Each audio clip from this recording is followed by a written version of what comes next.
Hebat. Oh, kamu orang desa kan, sama dengan Iya. saya, orang desa. Hebat. Wanian, kamu udah pernah pacaran nggak sih? Pernah. Pernah disakitin?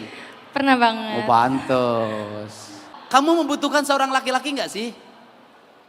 Butuh? Dan Bapak lagi petani di Jawa, Pak. Hah? Petani di Jawa, Pak. Bapak petani? Iya, betul, Pak. Tinggalnya di Jawa, Bapak? Iya, betul, Pak. Nih orang Jawa itu.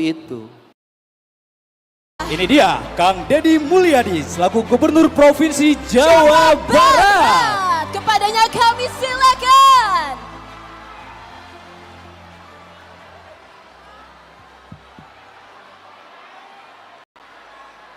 Ayo, mau duduk apa berdiri? Silakan duduk. Teman-teman dipersilakan untuk duduk kembali. Yang belakang ada. Sudah makan apa belum? Punya duit apa enggak? Yang sebelah sana ada? Mana?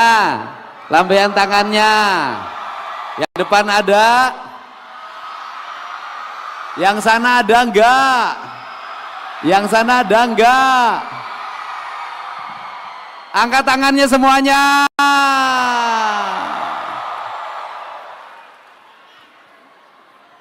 Assalamualaikum warahmatullahi wabarakatuh. Sampurasun. Sehat semuanya? Masih semangat? Mau jadi mahasiswa apa mau jadi sarjana?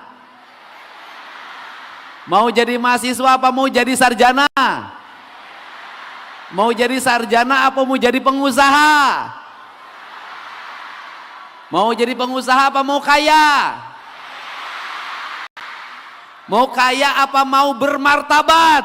Bermartabat. Tepuk tangan semuanya. Saya ucapin terima kasih ya buat Bapak Rektor. Bapak Pak Ibu si rektornya?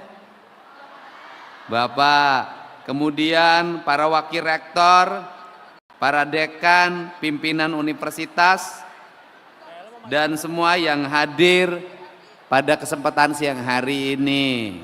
Kalau urusan mengkhianat dan mengkhianati, pengkhianatan bisa jadi ada di laki-laki, pengkhianatan bisa jadi di anak, di perempuan. Kenapa? Karena bagi dalam pemahaman saya, laki-laki dan perempuan itu tidak pernah ada.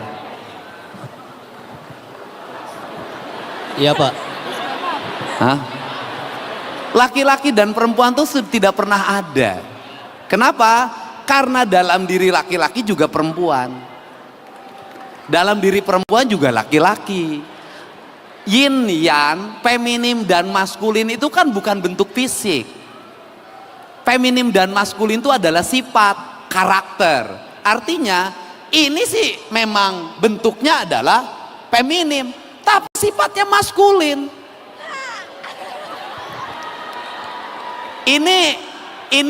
Ini bentuknya maskulin, sifatnya feminim. Nah, karena apa? Karena dalam diri manusia, ini kita makhluk nih, pasti punya dua sifat. Punya sifat feminim, punya sifat maskulin. Dalam pandangan kebudayaan yang saya miliki, sifat feminim itu apa sih? Sifat feminim itu adalah sifat dasar manusia yang ada dalam diri manusia yang disebut dengan hati. Maka hati itu mewakili sifat feminim. Karena hati itu adalah rasa. Karena rasa dia mengabaikan pikiran. Karena mengabaikan pikiran, dia cenderung suci. Dia cenderung murni. Makanya ibu itu kenapa doanya lebih dekat pada Tuhan? Karena ibu itu dalam dirinya lebih terdominasi oleh sifat feminim. Dia tidak mengandalkan pikiran, tapi mengandalkan hati. Pertanyaannya adalah, apakah sesuatu yang mengandalkan hati akan melahirkan kemajuan?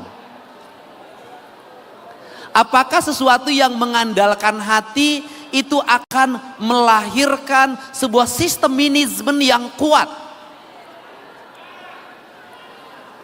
Sesuatu yang mengandalkan hati adalah sifat tertinggi dari manusia. Karena apa? Karena dia melahirkan intuisi.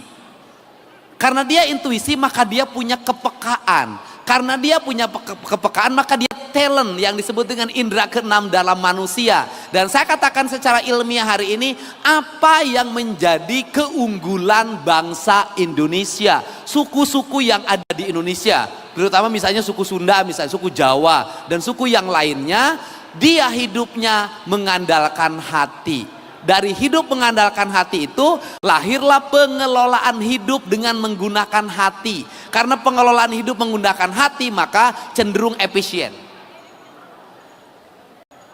Saya contoh, banyak ibu-ibu yang tidak sekolah, buta huruf, tetapi dia mampu mengelola keuangan suaminya yang pas-pasan. Gajinya cuma 4 juta, gajinya cuma 3 juta. Dia mengandalkan hatinya, maka pengelolaan keuangannya tidak dengan pikirannya, dia dengan hatinya. Ibu-ibu masak sambal itu pakai hati.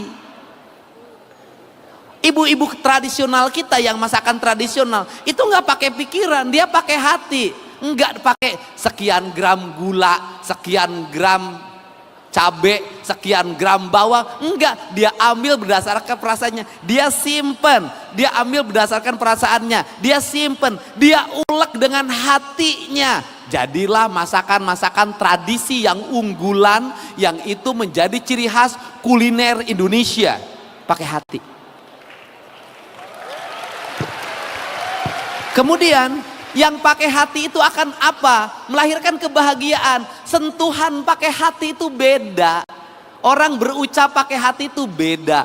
Ini kalian semua berdiri di sini, duduk di sini menjadi mahasiswa, tumbuh karena kalian hidup berdasarkan hati ibumu-nya masing-masing. Ini adalah karya-karya hati. Kalian menjadi manusia itu juga lahir dari hati, dari percintaan, lahir dari perasaan, melahirkan dengan perasaan, menyusui dengan perasaan, memberikan makan dengan perasaan. Jadi apa yang menjadi problem bagi Gen Z hari ini? Banyak mereka yang hidup orang tuanya tidak lagi menggunakan hati dalam pendidikannya. Itu. Oke, hati. Yang kedua adalah pikiran, itu mewakili kaum maskulin. Pikiran penting. Kenapa? Karena tidak semua sesuatu diukur pakai rasa, harus ada diukur pakai pikiran. Untuk apa? Memasuki standarisasi. Bagaimana standarisasi? Dita memasuki kelas dunia, di mana dunia keukurannya harus nyata, ada timbangannya, ada meterannya, semuanya harus nyata. Kemudian harus dibuat dalam karya-karya ilmiah, jurnal-jurnal internasional. Itu, nah orang tua kita dulu itu kenapa karya-karyanya tidak mendunia? Karena mereka tidak ditulis. Cerita-cerita tentang rakyat yang ada di Indonesia kenapa tidak menjadi sesuatu? Karena tidak ditulis. Karena tidak ditulis hanya lahir dari pikiran dari hati ke hati, dari mulut ke mulut. Negara lain kenapa mengalami kemajuan kemudian seluruh karyanya harus dibayar? Karena dia pakai pikiran. Nah, tinggal persoalannya adalah Indonesia hari ini, Jawa Barat hari ini, kita harus memasuki 2 fase. Kita harus menggabungkan dua-duanya. Saya katakan, orang Asia, orang Indonesia, kekuatannya bukan di membaca. Bapaknya, orang mana tadi? Cek. Ah. Saya orang mana, Pak? Ah. Orang Tasikmalaya, Pak. Tasik? Ya. Wah, kuliah di dia, Jang. Oke. Nyasab, Pak. Tinggal di mana? Sekarang Ah. di Pangkalan Jati, Pak. Pondok Ngos? Labu. Kos? Ya. Berapa kos sebulan? 800-an, Pak. 800. Bapakmu kerja apa? Karyawan, Pak. Di? UPN. Hah? UPN. Hah? UPN, Pak. UPN? Ya, di sini. Di sini? Ya. Oh, jadi setinggal dong sama bapak kamu? Ya. Oh, serumah? Ya, sekontrakan, Pak. Oh, sekontrakan? Ya. Oh, ibunya di sana, di Tasik? Sama ibu juga sekeluarga, Pak, di kontrakan. Oh, masih ngontrak? Ya. Oh, di kontrakan sekeluarga? Ya. Belum punya rumah? Rumahnya di kampung, Pak. Ya udah, saya juga di kampung rumahnya. Ya di sini mah nggak ada. Udah, itu setahun kosan kamu saya bayarin. Dah, diam di sini. Oke, apa? Namanya siapa? Nama saya Muhammad Afandi, Pak. Ya? Muhammad Afandi. Mana asal? Saya lahirnya di Jakarta. Lahir tinggal di mana? Tinggal di Jakarta Timur, Pak. Jakarta Timur. Orang tuanya kerja apa? Ibu kebetulan pegawai negeri sipil dan bapak lagi petani di Jawa, Pak. Hah? Petani di Jawa, Pak. Bapak petani? Iya, betul, Pak. Tinggalnya di Jawa, Bapak? Iya, betul, Pak. Nih orang Jawa itu. Bapaknya bertani di Jawa, ibunya ASN di Jakarta. Bapaknya tetap bertani di Jawa kan? Iya, betul, Pak. Hebatnya itu.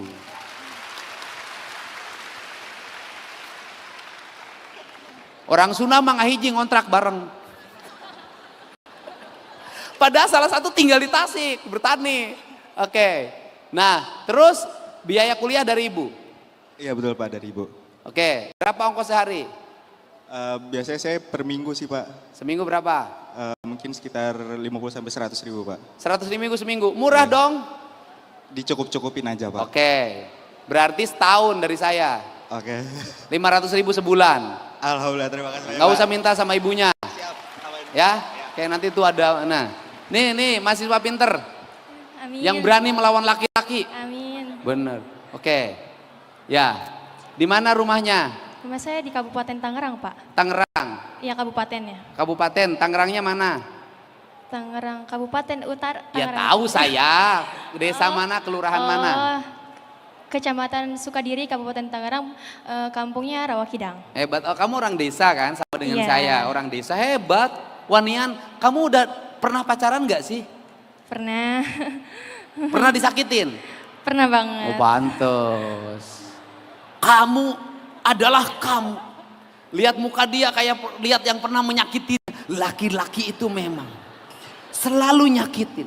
Awalnya ada maunya, penuh romantisme. Setelah engkau tahu bau tubuhku, kau pergi tanpa arah.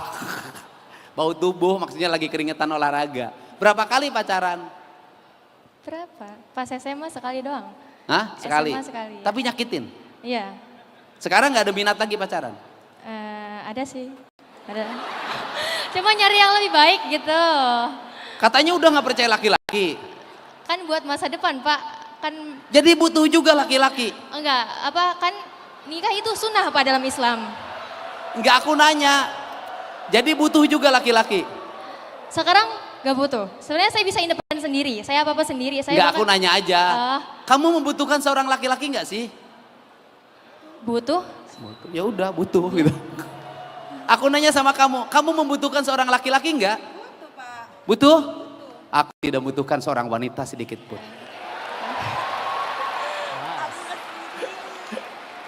Harus tegas dong. Kecuali Nihiang. Kamu butuh laki-laki? Nanti butuhnya, Pak. Ya bukan nanti. Pada saatnya kamu butuh. Butuh, Pak. Mungkin nggak kamu hidup tangguh tanpa laki-laki? Mungkin aja sih, Pak. Ya udah, kamu jomblo selamanya. Jangan gitu, Pak. Oke, terus ongkos berapa?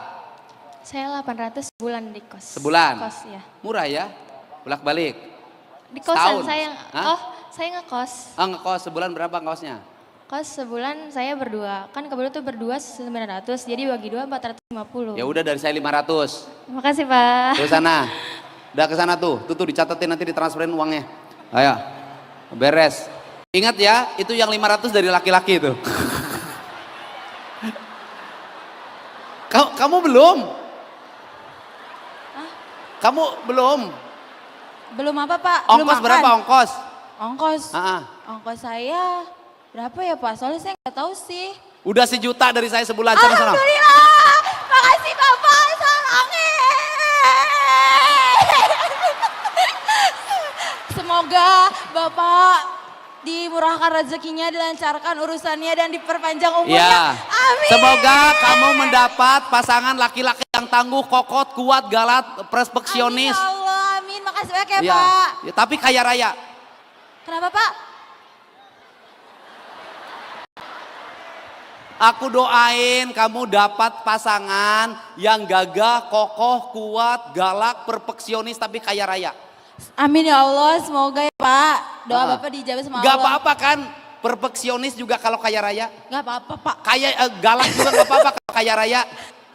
Galak juga gak apa-apa kalau kaya raya. Ah kalau galak gak mau apa nanti saya di KDRT. Ya udah saya doain, walaupun pas-pasan suami kamu baik, betah di rumah penyayang. Oh ya gak apa-apa nanti kita mencari jalannya bersama. Sukses bersama.